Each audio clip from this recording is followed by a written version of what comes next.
ఏంది అంటే తెలంగాణ ప్రాంత ప్రజలందరికీ కూడా తెలవాల్సిన విషయం ఏంటంటే మనందరం కూడా మళ్ళీ చెప్తున్నా ఒకసారి ఆలోచించుర్రి. మన బీఆర్ఎస్ పార్టీ తెలంగాణ రాష్ట్ర సమితికి సంబంధించి ఒక రిపోర్ట్ వచ్చింది, నిన్ననే వచ్చింది. ఆ రిపోర్ట్కు సంబంధించి ఒకసారి తెలంగాణ సమాజం కూడా చూడాల్సిన అవసరం ఉంది.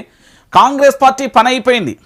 కాంగ్రెస్ పార్టీ కేల్కతం దుకాణం బంద్ ఉన్నప్పుడు ముల్యమూట చదువుకోరి సెట్ గారి అనేది ఇండికేషన్స్ వాళ్ళ అధికార వర్గం నుంచి పోయినాయట. మరి అది నిజమెంత అబద్ధం ఎంత అనేది నాకు తెలియదు, కానీ అంటే మనకు వచ్చిన సమాచారం మేరకు అదే జరుగుతుంది అనేది చాలామంది అయితే చెప్తున్న పరిస్థితి కనబడుతుంది.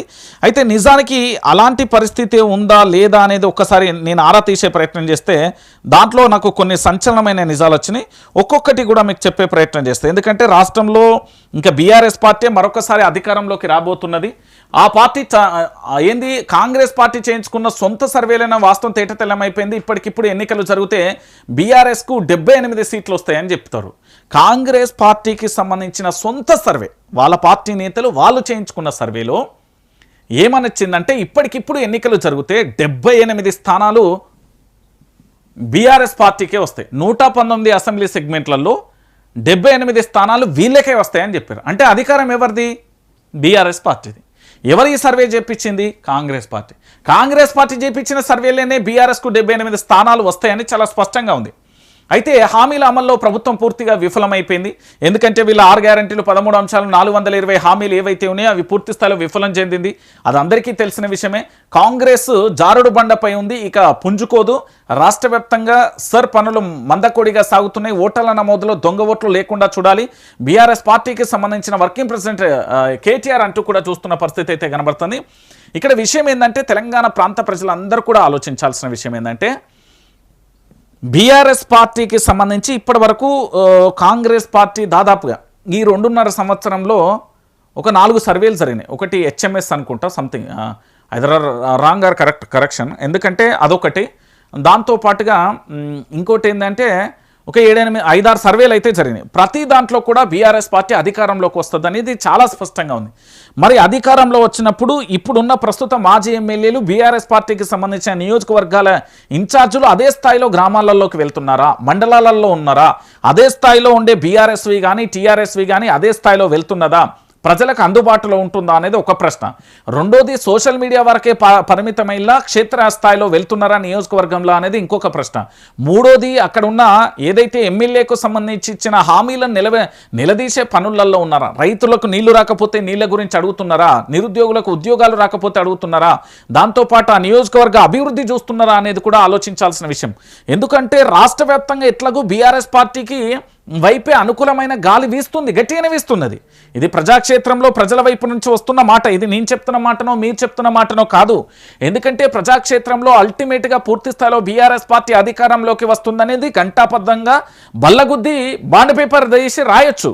కానీ ఇదే స్థాయిలో పూర్తి స్థాయిలో కూడా మరి ఏమైపోతుంది అనేది కూడా ఒక ఆలోచన ఉన్నది. ఎందుకంటే రాష్ట్ర వ్యాప్తంగా ఇప్పటి వరకు బీఆర్ఎస్ పార్టీ మళ్ళీ అధికారంలోకి వస్తుందని చాలా స్పష్టంగా సర్వేలు చెప్తున్నప్పటికీ మరి రేవంత్ రెడ్డి వ్యూహం అనేది చాలా భయంకరంగా భారీగా ఉంటుంది అనే విషయాన్ని కూడా గుర్తుపెట్టుకోవాలి. అధికారాన్ని ఎవరు కోల్పోవడానికి సిద్ధంగా ఉండరు. ఎంతటి వారైనా ఎవరైనా అధికారాన్ని వదులుకోవడానికి ఇష్టం పడరు. సో అదే స్థాయిలో బీఆర్ఎస్ పార్టీ కూడా ఇక్కడ సర్వేలన్నీ వాళ్ళకు అనుకూలంగా ఉన్నప్పటికీ వాళ్ళు అధికారంలోకి వస్తారా అని చెప్పినప్పుడు వాళ్ళ అధికారంలో ఉన్నప్పుడు గ్రామీణ స్థాయిలో కూడా ఆ క్యాడర్ను మళ్ళొక్కసారి ఉత్తేజపరిచి క్యాడర్ను పూర్తి స్థాయిలో అనుకూలంగా అదేవిధంగా చేరికలను కూడా ఏది గేట్లు ఓపెన్ చేసి పూర్తి స్థాయిలో బీఆర్ఎస్ పార్టీకి కూడా అన్ని పార్టీలకు సంబంధించిన నేతలను కూడా తీసుకోవడం వీళ్ళకి అవసరం, అత్యవసరం. కేవలం రేవంత్ రెడ్డికి సంబంధించి పూర్తి స్థాయిలో కూడా తన వైఫల్యాలను ఎత్తి చూపడంతో పాటు బలమైన క్యాడర్గా బలమైన పార్టీగా తీర్చిదిద్దుకోవాల్సిన అవసరం కూడా బీఆర్ఎస్ పార్టీకి ఉంది. సోషల్ మాధ్యమాలతో పాటుగా గ్రామీణ స్థాయిలో ప్రజల్లోకి వెళ్ళాలి. వరి చేనుల కాడికి పోవాలి, మొక్కజొన్న పంటల కాడికి పోవాలి, మిరపనార్ల కాడికి పోవాలి, దాంతోపాటుగా పత్తి పంట కాడికి పోవాలి, రైతులతో కూర్చోవాలి.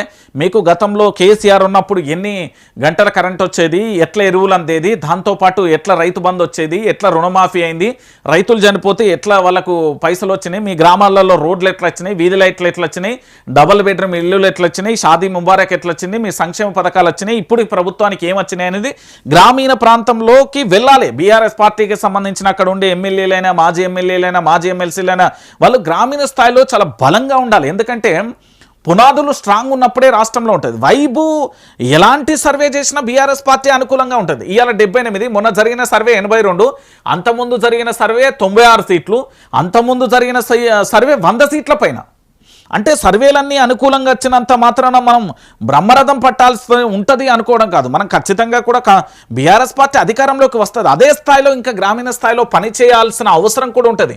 కేటీఆర్, హరీష్ రావు ఇద్దరు కూడా పనిచేస్తున్నారు. వారితో పాటుగా రాష్ట్రంలో ఉన్న నేతలందరూ కూడా పని చేయాలి, లేకపోతే చాలా భయంకరమైన పరిస్థితులు ఎదుర్కోవాల్సి వస్తుంది. నేను మళ్ళా చెప్తున్నా. దాంట్లో